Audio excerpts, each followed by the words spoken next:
सम्मानित सभी आए हुए अनुदेशक साथियों को मेरा नमस्कार। और खासकर मैं अपने खगड़िया जिला के तरफ से दूसरी बार मेरे राज्य के अनुदेशक हैं। आज जो अपने मांगों के लिए आप लोगों ने जो धरना यहाँ पर दिया है, मैं सरकार से प्रार्थना पूर्वक कहना चाहता हूँ कि आप लोग का जो डिमांड है, जो मांग है, सरकार उस पर विचार करे और जो पद पर आप लोगों को रखा गया था और फिर स्वास्थ्य विभाग के पद पर आप लोगों को जो कार्यान्वित किया गया है और आप लोग का जो वेतन बकाया है, मैं उसके संबंध में सरकार से अनुरोध करता हूँ कि आप सभी लोगों का वेतन भुगतान किया जाए। उसका अंशकालिक जो किया गया है उससे इन लोगों का कहना है कि हम लोग को पूर्णकालिक रूप से रखा जाए और सरकार का एक अंग बनाया जाए। मैं इसका सरकार से इसके प्रति भी सहानुभूतिपूर्वक विचार करने का आग्रह करता हूँ। में अभी पोस्टर लगा हुआ है कि नीतीश सबके हैं। आप लोगों को जानकारी होगा ही, क्योंकि 2 वर्षों से हम लोग लगातार अपनी मांगों को सोशल मीडिया के माध्यम से हो या फिर बहुत ही पटना में इस गर्दनी बाग में बैठने का हो या फिर अपने विधायक, सांसद, एमएलसी सभी से मिलने का कार्यक्रम हो, सभी के माध्यम से हम लोगों ने बताया है कि हम लोगों का जो वेतन है मात्र 8,000 रुपया है और 60 साल की नौकरी है। अब आप बताइए कि कहीं से भी ये व्यवहारिक नहीं है कि ये 60 वर्ष का नौकरी है, 8,000 रुपया। क्या 8,000 रुपया में कोई भी इंसान पूरा जीवन बिता सकता है, 1 महीना बिता सकता है? नहीं। सभी अपने घर से 100, 200, 300 किलोमीटर दूर जाकर ज्वाइन किया। ऐसा नहीं है कि सभी लोग अपने ब्लॉक में ज्वाइन किए हैं। आखिर सभी की सुनने वाले सरकार जो माननीय नीतीश कुमार है, आखिर इन हम अनुदेशकों से आखिर क्या दुश्मनी है? आखिर हमसे क्या गलती होगी कि हमें इतनी बड़ी सजा दी जा रही है? आपने ये नौकरी जो आप कर रहे हैं, ये कितने सालों से आप कर रहे हैं? जी, अभी 2.5 सालों से हम लोग कार्यरत हैं सभी।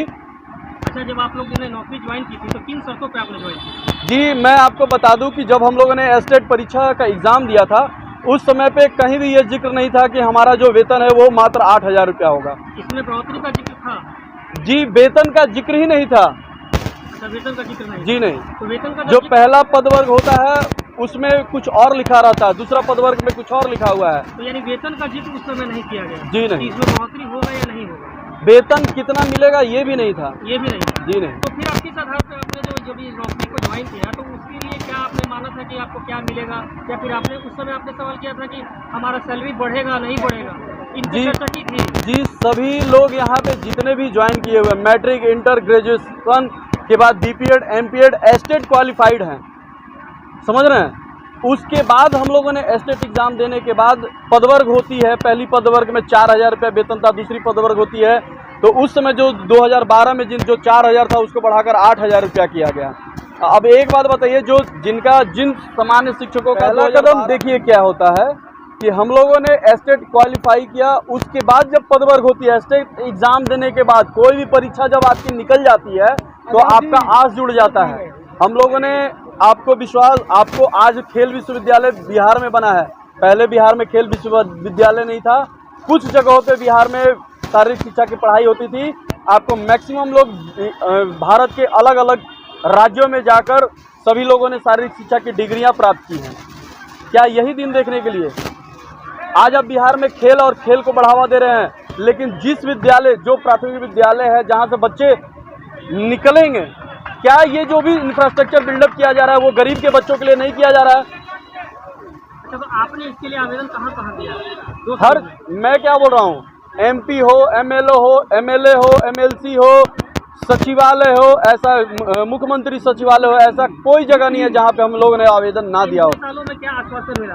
कहीं से अभी हमें कुछ नहीं आश्वासन मिला है। आप कितना चाहते हैं कि आपकी कम से कम कितनी जो है महीना तनख्वाह होना चाहिए? जी, हमारी आहर्ता सामान्य है और पूर्व में बहाल जो शारीरिक शिक्षक है उनमें हमें समायोजित किया जाए, समान शिक्षकों की तरह हमें भी ट्रीट किया जाए। घर परिवार समाज में जिस प्रकार आज हमें जिल्लत भरी जिंदगी जी रहे हैं उससे हमें मुक्त किया जाए। जैसे समाज शिक्षा की बात करें तो वो लोग तो बीएड करते हैं, फिर उसके बाद एग्जाम देते हैं, तो इन सब प्रक्रिया से तो आप लोग गुजरे नहीं हैं।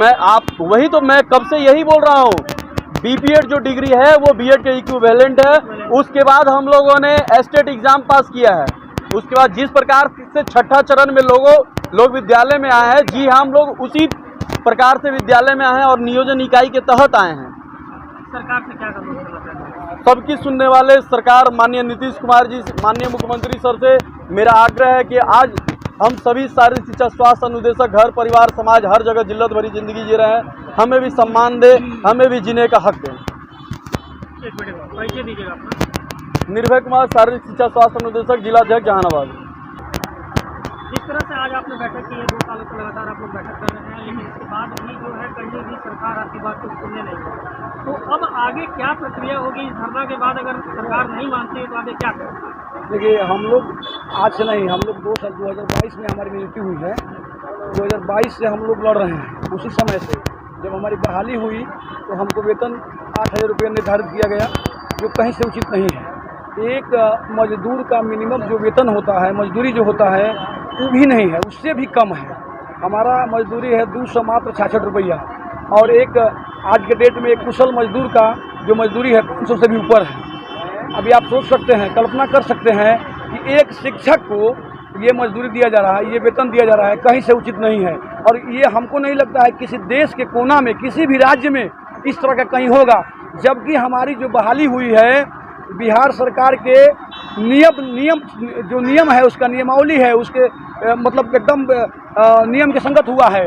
उसमें हम लोग का परीक्षा लिया गया, हम लोगों से स्टेट परीक्षा हम लोग पास किए। परीक्षा लेने के बाद हमारी नियोजन इकाई से हमारी बहाली हुई। जैसे सामान्य शिक्षक की बहाली होती है, उस तरह से हमारी नियोजन इकाई से बहाली हुई। हम लोगों ने जा करके नियोजन इकाई में अपना फार्म डाला। हम लोग अभी हमें जाना था कि धरने के माध्यम से आप क्या चाहते हैं? देखिए, इस धरना के ये तो धरना हम लोग कई बार दे चुके हैं। धरना का मेरा मकसद यही है कि हम लोग अब यही चाहते हैं कि हम लोग हम लोग को एक सम्मानजनक वेतन हम लोग को मिल जाए, जिससे देखिए उम्मीद हम वो नहीं कितना कहेंगे, हम यही चाहेंगे कि जो पूर्व से शारीरिक शिक्षक बहाल हैं, उसी में हमको समायोजन करते हुए और हमको एक सम्मानजनक जो वेतन दिया जा रहा है उन लोगों को, वही वेतन हमको मिलना चाहिए, जिससे कि मेरा बाल बच्चा, परिवार, माता पिता सबका और मेरा काम मतलब कि चल सके, ये हम चाहते हैं। परिचय दे दीजिए आप। मेरा नाम हुआ कृष्णकांत दुबे और मैं बक्सर जिला से हूँ जी। ये जो सीधी सी बात जो है, यहाँ पे 2 डिमांड आ रही हैं आप लोगों के सामने से। अगर सरकार इसमें से किसी एक डिमांड को अगर मानना चाहे तो किसको लेकर के आप आगे बढ़ना चाहें? देखिए, तत्काल मेरा जो वेतन विसंगति अभी तत्काल है, मुद्दा तो अनंत है, और वो हमारे 60 साल जब आयु होगी तब पर भी हम कुछ न कुछ मांग करते रहेंगे। लेकिन अभी तत्काल मेरी इस महंगाई में ये 8,000 ना सुनने में अच्छा लगता है, ना किसी को सुनाने में अच्छा लगता है। अगर इस महंगाई में अगर मेरा वेतन कम से कम 32,000 रहता तो मैं यह अभी धरना जुलूस नहीं निकालता। आप लोग ही समझिए, मेरी बहाली अगर थोड़ा लीगल में जाइएगा, कानूनन में, तो कानूनन मेरी बहाली और शिक्षक की बहाली, सामान्य शिक्षक और मेरी बहाली दोनों का एक कानून बना था 2012 में।